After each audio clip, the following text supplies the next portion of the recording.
नमस्कार, फिर से स्वागत है आपका आपके अपने YouTube चैनल साहित्य गगन में। आज जो हम टॉपिक करने जा रहे हैं वो है संधि। इससे पहले अपने वर्ण विचार टॉपिक जो है वो पूरा कर चुके हैं और उसके बाद अपनों ने एक और शब्द परिवर्तन की इकाई वो भी अपनों ने रहता था वो भी कर लिया है।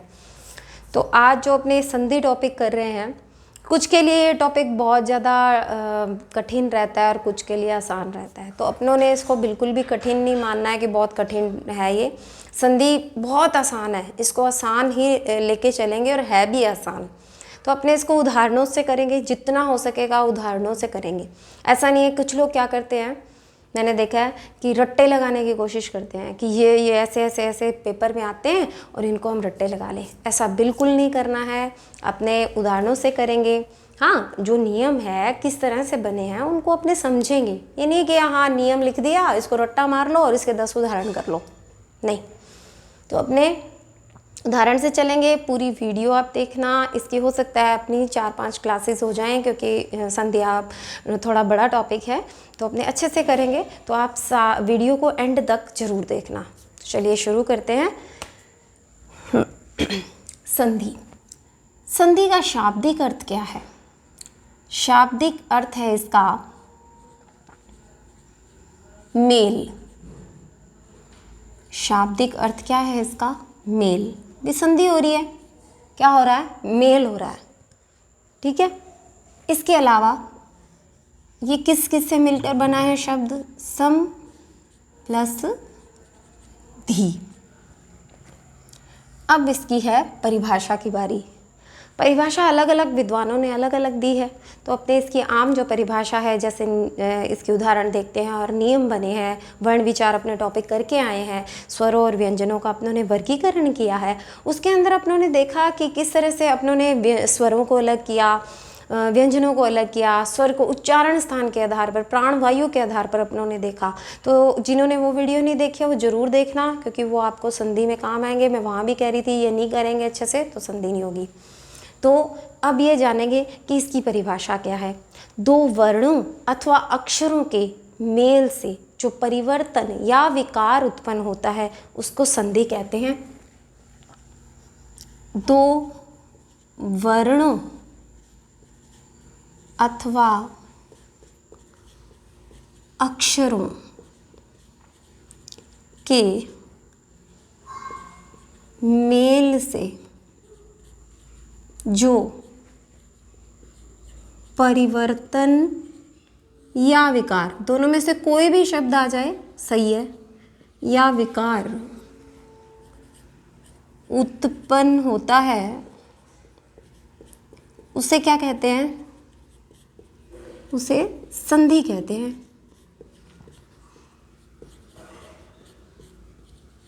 हाँ जी, अब इसी लाइन को अपने पकड़ते हैं, इसी अपनी परिभाषा को पकड़ेंगे। दो वर्णों अथवा अक्षरों, वर्ण हमने जान लिए कितने होते हैं हिंदी वर्णमाला में। वर्ण सीधा आ जाए तो 44, अगर मानक हिंदी का पूछे तो 52। दो वर्णों अथवा अक्षरों के मेल से जो परिवर्तन या विकार उत्पन्न होता है उसे संधि कहते हैं। वर्ण हमने देखा, कौन से? अक्षरों को कहते हैं मेल। ये मेल कैसा होगा? ये मेल स्वर स्वर में हो सकता है, ये मेल स्वर व्यंजन में हो सकता है, ये मेल व्यंजन स्वर में हो सकता है, ये मेल विसर्ग स्वर में हो सकता है, और ये मेल विसर्ग व्यंजन में हो सकता है। ये मेल व्यंजन व्यंजन में भी हो सकता है जब व्यंजनों की बात आएगी।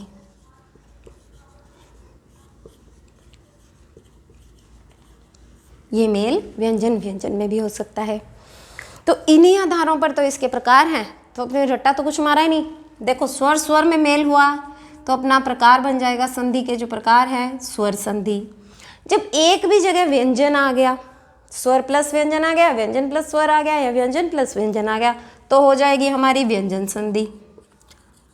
और जी जब विसर्ग और स्वर का या विसर्ग और व्यंजन का मेल होगा तो हमारी हो जाएगी विसर्ग संधि। लो, अपने बातों बातों में इसके 3 प्रकार भी कर लिए। आपको पता है कि संधि के कितने प्रकार होते हैं?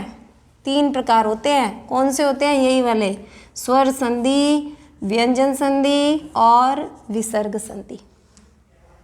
ठीक है, इतनी बात आपको समझ आई कि स्वर ये संधि कहते हैं किसको हैं? 2 वर्णों अथवा अक्षरों के पारस्परिक मेल से जो परिवर्तन या विकार उत्पन्न होता है उसको संधि कहते हैं। संधि सम प्लस धी से मिलकर बना है। जो ये जो संधि होगी कैसे, कहाँ होगी? तो स्वरों के मध्य हो सकती है, स्वर व्यंजन के मध्य हो सकती है, व्यंजन स्वर के मध्य हो सकती है, व्यंजन व्यंजन के मध्य हो सकती है, विसर्ग स्वर के और विसर्ग व्यंजन के मध्य हो सकती है। इस आधार पर हमारे संधि के कितने प्रकार है? 3 प्रकार हैं। अब ये मेल होगा कहाँ?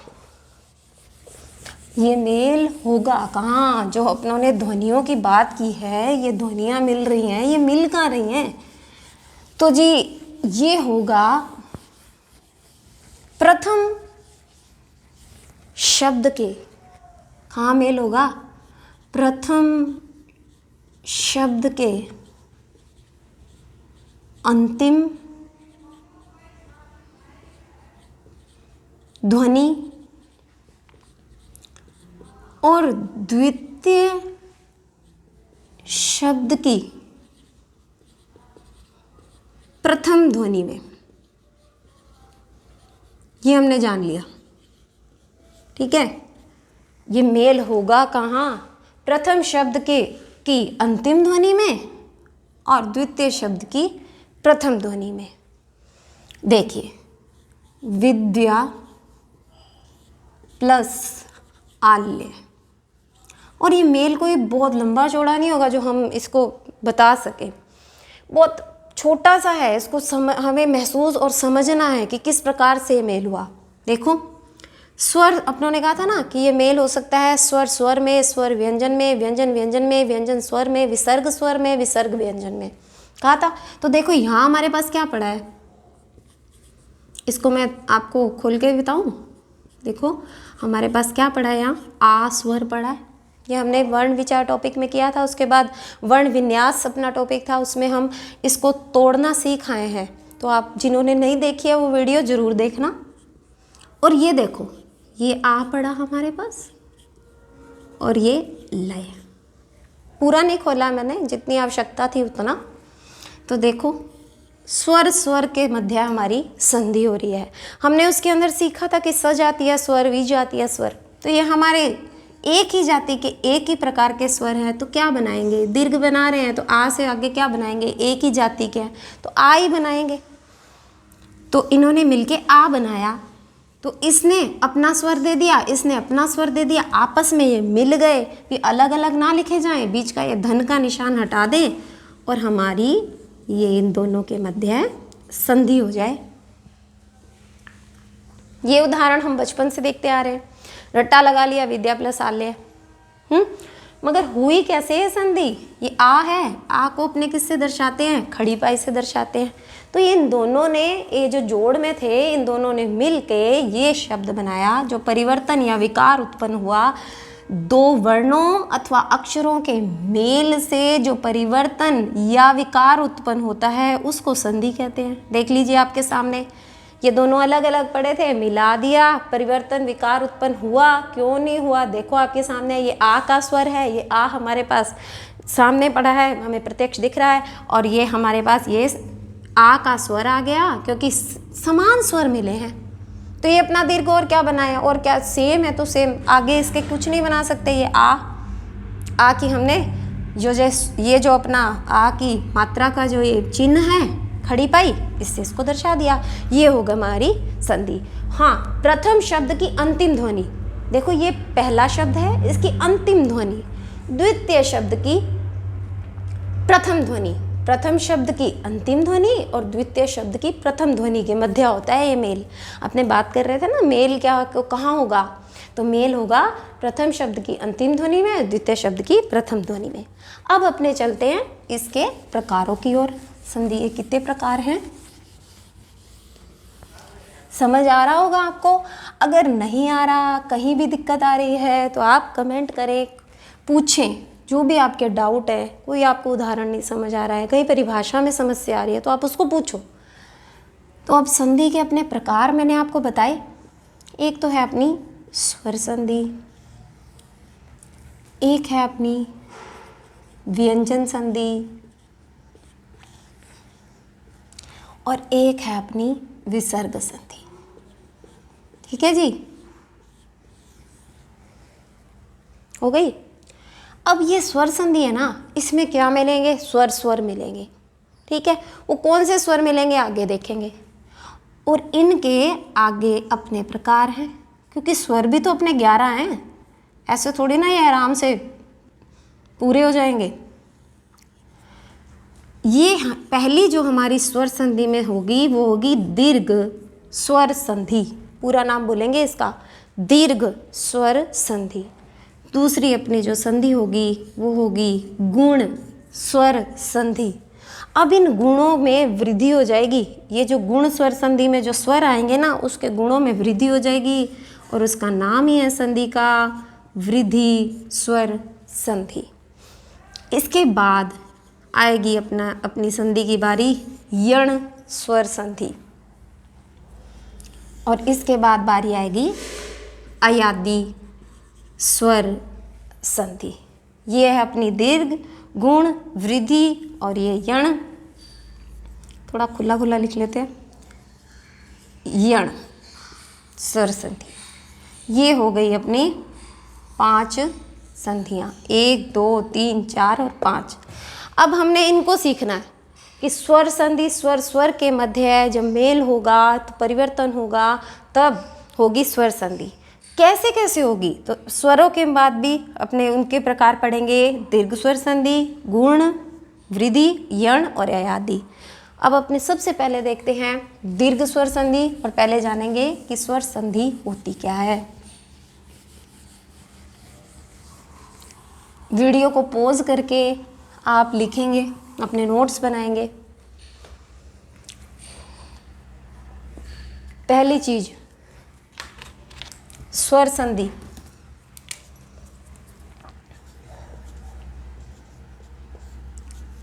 क्या होती है?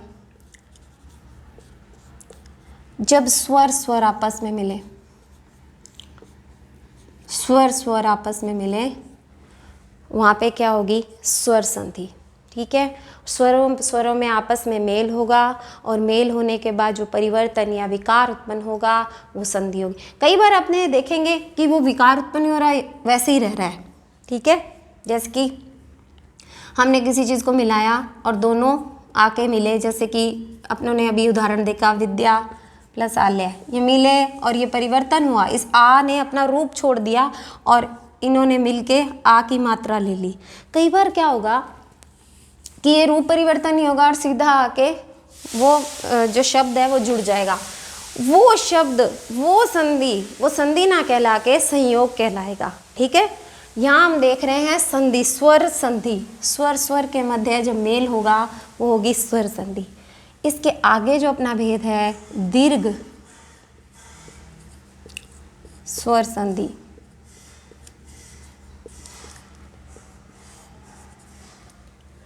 जब एक ही जाति के या एक ही मतलब प्रकार के स्वर मिलकर अपना दीर्घ रूप लेंगे, उसको बोलेंगे दीर्घ स्वर संधि। कैसे? जैसे कि अ प्लस अ मिला और अपना दीर्घ रूप अ मिल रहे हैं, तो अपना वो दीर्घ रूप क्या बनाएंगे? अपनी ही जाति का, वो होगा आ। अगर अ प्लस आ मिलेगा तो भी वो बनाएगा आ, क्योंकि एक ही जाति का है, ज़्यादा से ज़्यादा वो बना क्या लेगा? आ ही बना लेगा। अगर वो आ प्लस अ है तो भी बनाएगा आ। ये मैं आपको पता है क्यों बता रही हूँ?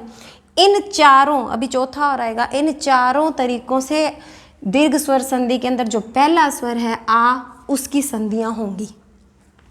और आप बिल्कुल आप देखते ही पहचान लोगे कि इस शब्द के अंदर स्वर संधि है। कौन सी स्वर संधि है? दीर्घ स्वर संधि है। आ प्लस आ, ये जैसे विद्या प्लस आलय में अपनों ने देखा, अपना दीर्घ उसने क्या बना लिया? आ बना लिया। अब दीर्घ स्वर संधि के अंदर कौन कौन से स्वर है? अपने आ जो दीर्घ है, अपनी जाति से ही दीर्घ बने हैं, ई उ।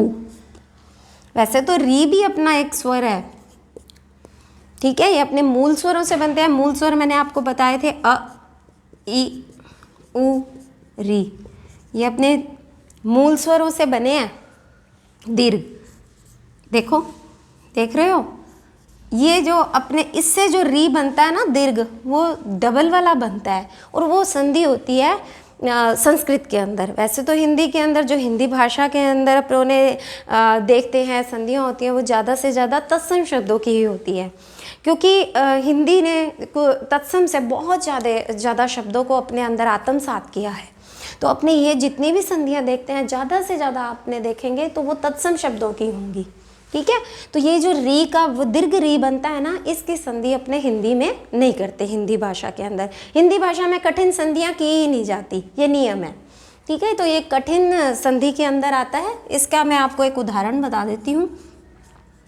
अपने ऐसा नहीं लिखते, फिर आपको भी ये बात क्लियर हो जाएगी। ये देखिए, ये री और ये री समान जाति की है, तो ये बनना तो ये चाहिए डबल री, जैसा कि संस्कृत में होता है, मगर नहीं बनता है ना। अपने यही लिख देते हैं पितृऋण। तो ये वाली जो संधि है ना री, ऐसा नहीं है मैं आपको रट्टा लगाने के लिए कह दूँ आ ई उ ही बनते हैं, तो री कहाँ गया आप कहोगे, तो री गया कहीं नहीं है। हिंदी में कठिन संधियाँ नहीं होती हैं जो संस्कृत की हैं। तो अपने करेंगे आ ई उ, और ये बनेंगे आ तो इस प्रकार से बनेगा, इसी प्रकार से ई बनेगी अपनी। ये तो हो गया आ की बारी। अब ई देख लेते हैं, दीर्घ ई।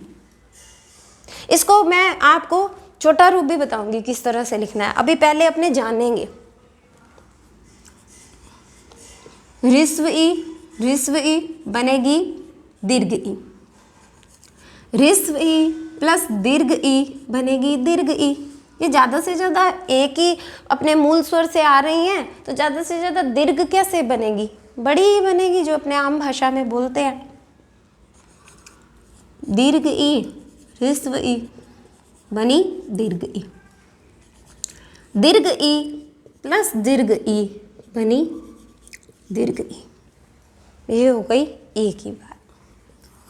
अब अपने कर रहे हैं दीर्घ ऊ की बात। वही ह्रस्व ऊ बना दीर्घ ऊ। दीर्घ ऊ प्लस ह्रस्व ऊ बना दीर्घ ऊ। दीर्घ ऊ ह्रस्व ऊ प्लस दीर्घ ऊ बन रहा है। 3 हो गए। चौथा दीर्घ ऊ मिलके क्या बनाएंगे, दीर्घ ऊ। देख रहे हैं, तीनों हो गए आ ई उ। ये है अपने स्वर संधि के अंदर जो अपनों ने करना है। इसका उदाहरण देखो,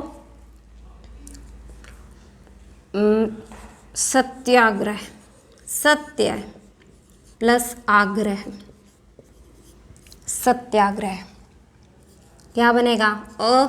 इसमें कौन सा जो स्वर जुड़ा हुआ है, अ। कहा था ना कि कोई भी व्यंजन है वो इस प्रकार से जब अपने लिख सकते हैं, पर उसको बिना स्वर की सहायता के बोल नहीं सकते। बताया था मैंने आपको, और ये भी बताया था जितने खड़ी पाई वाले हैं उन्हें स्वर रहित बताने के लिए उसको इस तरह से आधा लिख देते हैं, और जिनमें खड़ी पाई नहीं है उन्हें हलंत से बताते हैं। अब जब इसके अंदर स्वर है ही नहीं तो मैं इसके अंदर खड़ी पाई लगाऊँ ही क्यों, तो मैंने इसका इसी रूप में इसको एक बार रखा है। यूँ लिखेंगे गलत नहीं है, क्योंकि अपने नियम बता रहे हैं।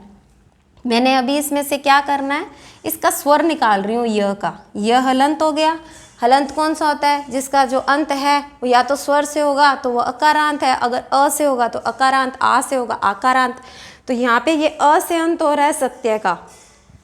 देखो य के अंदर कौन सा स्वर जुड़ा हुआ है, अ, मैंने बाहर निकाल लिया। प्रथम शब्द की अंतिम ध्वनि प्लस द्वितीय शब्द की प्रथम ध्वनि, ये आप बस दिमाग में रखना। ये ग्रह ऐसे का ऐसे रह जाएगा।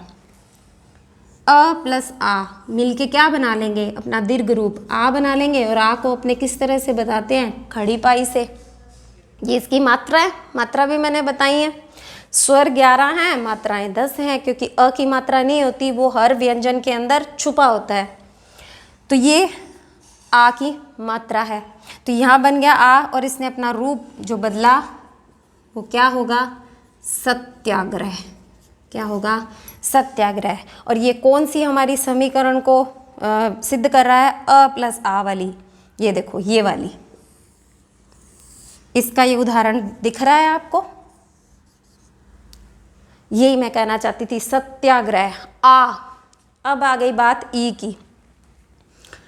इसके अंदर अपने देखते हैं कवि प्लस ईश। देखो समान स्वर ई निकाल लूं मैं इसमें से अपना स्वर। कवि छोटी की मात्रा से लिखते हैं, ईश में बड़ी दीर्घ ई और श। ये मैंने इसमें से स्वर निकाला तो इसको हलंत से बता रही हूँ, देखो आपके सामने। अब ये ऋस्व ई और दीर्घ ई मिलके क्या बनाएंगे? दीर्घ ई। और दीर्घ ई की मात्रा को इस तरह से लिखते हैं, जब कवि प्लस ईश मिलेंगे तो यहाँ हो जाएगी संधि कवीश। आपको बिल्कुल देखेंगे ना जब शब्द तो आपको दिख रहा होगा, अरे इसमें तो दीर्घ स्वर संधि है, इसमें ई पड़ा है। देखो और कुछ दिख रहा है आपको?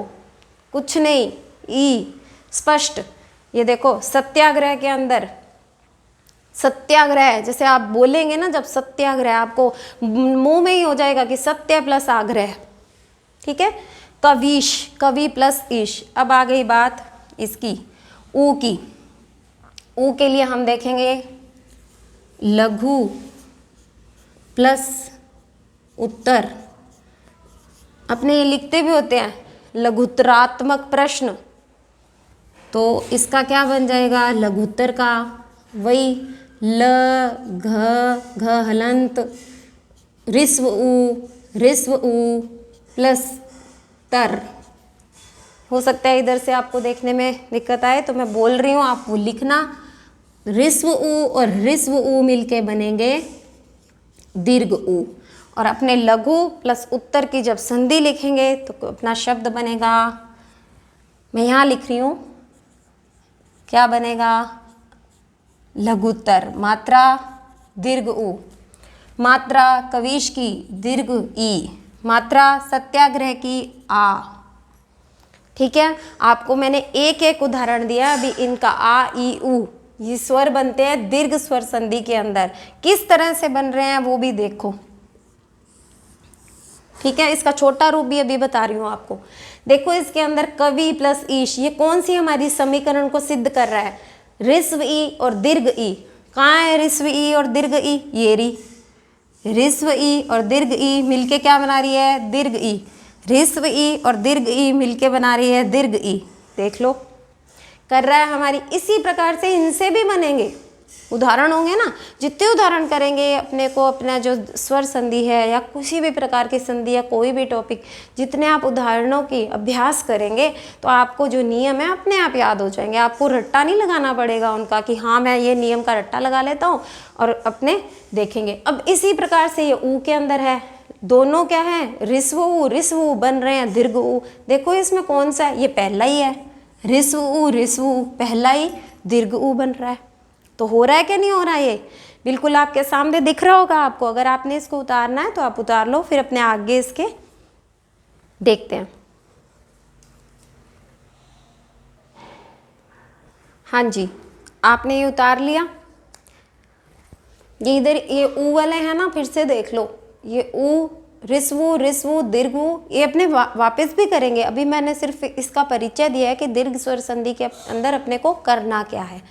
अब मैं आपको कहा था ना कि इसको छोटे रूप में भी अपने लिखेंगे, तो वो भी लिख लेते हैं अभी।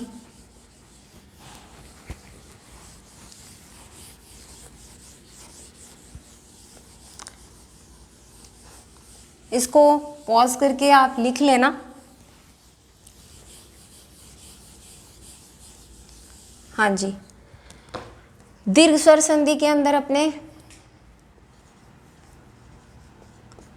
आ ई और ऊ बन रहे हैं। इनकी मात्राएं जब आप देखेंगे वो इस तरह से होंगी, पहचान आ जाएगी धीरे धीरे जब अपने उदाहरण देखेंगे। तो अब अपने आ की बात कर रहे हैं, आ के उदाहरण देखेंगे जितने अपने कर सकते हैं अभी वीडियो में। तो आ को जब अपने पहले तो अपने ने इतना खोल के पढ़ा कि रिस्व दीर्घ बनेगा, दीर्घ आ मतलब आ बनेगा, अ प्लस आ बनेगा, आ अपने बस जानकारी के लिए उसको रिस्व बोल देते हैं। तो अ प्लस अ मिलके आ बनेगा, अ प्लस आ मिलके आ बनेगा। तो इसको अपने इस तरह से लिख सकते हैं, अ और आ प्लस अ या आ मिलके क्या बनेंगे, आ, और ये है इसकी मात्रा। ये हो जाएगा इसका समीकरण। अब अपने इसके उदाहरण देखेंगे। शश प्लस अंक। अभी तो अपने संधियां कर रहे हैं, संधि विच्छेद भी करेंगे। अभी संधि सीख लें कि दो अपने पास सामने पड़े हैं ये शब्द, इसको अगर अपने पास जब संधि किया हुआ शब्द आ जाएगा तो उसकी संधि विच्छेद कैसे करनी है वो भी देखेंगे। तो शश प्लस अंक क्या बनेगा, देखो इसमें से अ स्वर निकालो, अ, ये अनुस्वार साथ में ही रहेगा, अनुस्वार को अपने बाहर नहीं करेंगे। तो अ प्लस अंक क्या बनेगा, बनेगा आ और ऊपर अनुस्वार। ठीक है, ये बनेगा। और इसको अपने किस तरह से लिख सकते हैं, श, ये इसमें से मैंने इसका अ स्वर ले लिया था और संधि होने के बाद इसमें क्या आ गया, आ, शशांक। क्या होता है शश, शश होता है खरगोश, अंक होता है गोद। खरगोश है जिसकी गोद में वह कौन, चंद्रमा। तो शशांक किसका पर्यायवाची है, चंद्रमा का। जन प्लस अर्दन क्या बनेगा, जन में से अ निकाल लो, इधर द्वितीय शब्द का जो प्रथम स्वर ये ले लो और ये ऐसे का ऐसा रख दो। क्या बनेगा, अ मिलके क्या बना था, अ या अ मिलके क्या बनेगा, आ को इस तरह से बताते हैं, जनार्दन। जन मैंने लोग, अर्दन मैंने पीड़ा। ठीक है, गीत प्लस अबली। देखो इस त के अंदर कौन सा स्वर है, अभी तो ये इतना करना पड़ रहा है, जैसे जैसे आप उदाहरण कर लोगे आपको इतना करने की ज़रूरत नहीं होगी, सीधा बताओगे। अ और अ मिलके क्या बनेंगे, आ, क्या बनेगा, इसका स्वर मैंने लिया था तो इसको क्या दे दूंगी, स्वर दे दूंगी, गीतावली। ठीक है, ये उदाहरण है, और देख लो।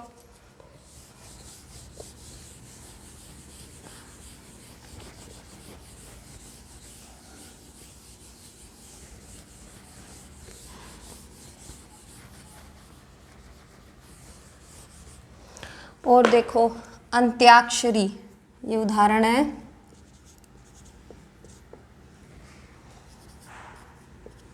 अंत्य प्लस अक्षरी, हाँ शब्द शुद्धि का बिल्कुल ध्यान रखना।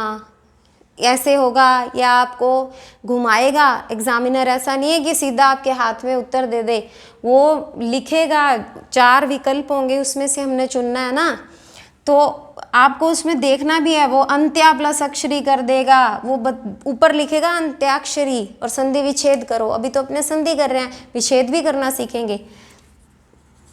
तो शब्द शुद्धि भी हमने साथ साथ करनी है। यही देख लो, ये मैंने निकाल लिया य का, और ये हमारा द्वितीय शब्द का प्रथम अक्षरी, ये हो गया अ प्लस अ। अपने ने क्या देखा, अ प्लस अ मिलके क्या बनाते हैं, आ। तो क्या बनेगा अ प्लस अ का, अंत्याक्षरी। ठीक है, अब देखो एक और देख लो, गीत प्लस अंजलि। देखो अंजलि में ल पे रिस्व ई आती है, गीतांजलि बनेगा ना। किस तरह से बना, नियम पता होना चाहिए हमें। किस तरह से इसके अंदर अ स्वर आया, प्लस जली, अ प्लस अ मिले आ बनेगा और अनुस्वार। इसका अनुस्वार नहीं अपने को हटाना, इसके साथ ही रखना है। तो क्या बन जाएगा, आ स्वर किस तरह से लिखते हैं, गीतांजलि। ठीक है, ये अपनों ने दीर्घ स्वर संधि के अंदर अपनों ने उसका परिचय देख लिया कि दीर्घ स्वर संधि के अंदर आ, ऋस्व ई और ऋस्व ऊ आएंगे।